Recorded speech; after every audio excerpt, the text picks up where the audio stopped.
si aan u sameyno qaybteena footerka waxaan u baahanaa inaan ka dhisno customize. So waxaan ku dhufanayaa customize. markaan customize ku dhufto ayaa waxaan sii dooranayaa footer. markaan footer sii doorto ayaa waxaan dooranayaa qaybtan. markaan qaybtan doorto waxaa arkaysaa meesha inuu noo soo baxday column oo hadda waxaan noo dooran waxa waaye waa 2 column. So waxaan sameynayaa inaan 3 column doorto. 3 column waxay ka dhigan tahay yacni 3 qayb inaan doorto camal. So sidoo kale meeshaan layout-ka ay ku qoran tahay waa cabirka ama size-ka ay la ekaanayaan column-madaada. So waxaan dooranayaa marka qaybtan ayaan dooranayaa sababtoo ah waxaan rabaa in kan dhexe uu xoogaa ka yar weynaado labada geeska ah. So qaybtan ayaan doortay.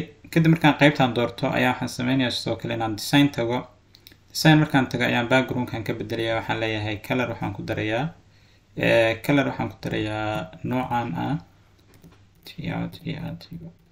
okay. So color noocaas markaan ku daro ayaan sidoo kale waxaan sameynayaa inaan border-kana aan dhaho waxaa ka dhigtaa color cagaar ah. waxaan sameynayaa inaan dhaho color.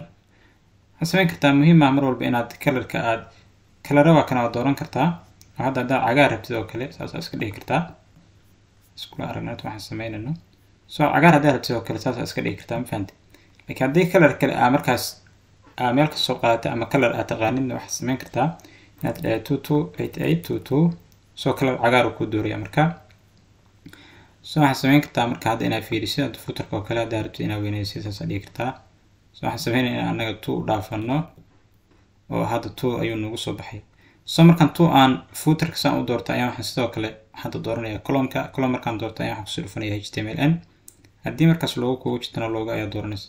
So markaa HTML aan doorto ayaan HTML waxaan ku qorayaa text ayaan ku qorayaa.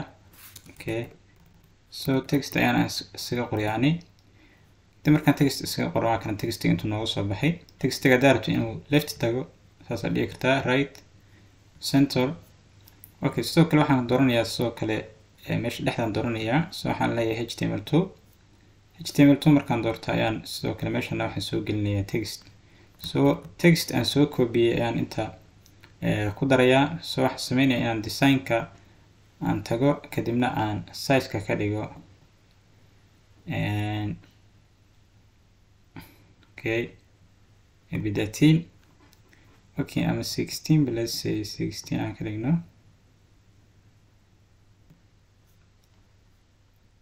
okay xoogaa 16 way roon yahay. So 14 baan ka dhiganaa. So markaan 14 ka dhigo okay textigan saas ku soo gelina. meesha u dambeysana waxaan ku haysanaa waxa waaye waa social media icon. So waxaan ku dhufanayaa social. markaan ku dhufto social 3 baa hadda la ii soo geliyay already. waxaan sameynayaa haddii rabo kuwa kale inaan kusii daro intaan sii taaban karaa add social icon. So 2 kale ayaan kusii daray. sidoo kale waxaan sameyn karaa in aan margin tago kadibna aan meeshaan ka dhigo 40 okay 30 dheh. So that markaad tiraahdid ama 20 okay 20 markaan dhahno marka okay dhammaan ayuu noo dooray oo waxa ay saarnaa linkiga ay saarnaa. So waxaan rabaa inaan kaliya aan doorto. waxaan rabaa inaan kaliya doorto top. So waxaan sameynayaa inaan linkiga ka qaado aan dhaho just 20 right na xooga aan dhaho sidoo kale 20 okay. So waxaan sameynayaa marka hadda inaan dhahno publish oo hadda saas ayaan ku sameysanay footerka qaybta koobaad. oo waxaan noo horay kaliya waxa waaye waa qaybtan u dambeysa footerka. So waxaan sameynayaa inaan isla aragno marka okay waa kana marka saan ayuu nagu soo baxay.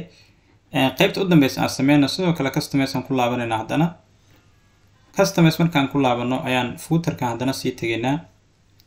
markaan footerka sii tagno ayaan qaybtan u dambeysa haddana kusoo dhufanaynaa. So qaybtan u dambeysa markaan ku dhufto design baan tagayaa. hata marka hore aan doorto sectionka weyn kadib waxaa arkaysaa in column-ka noo dooran uu yahay hal column sababtoo hal xabaarnaa.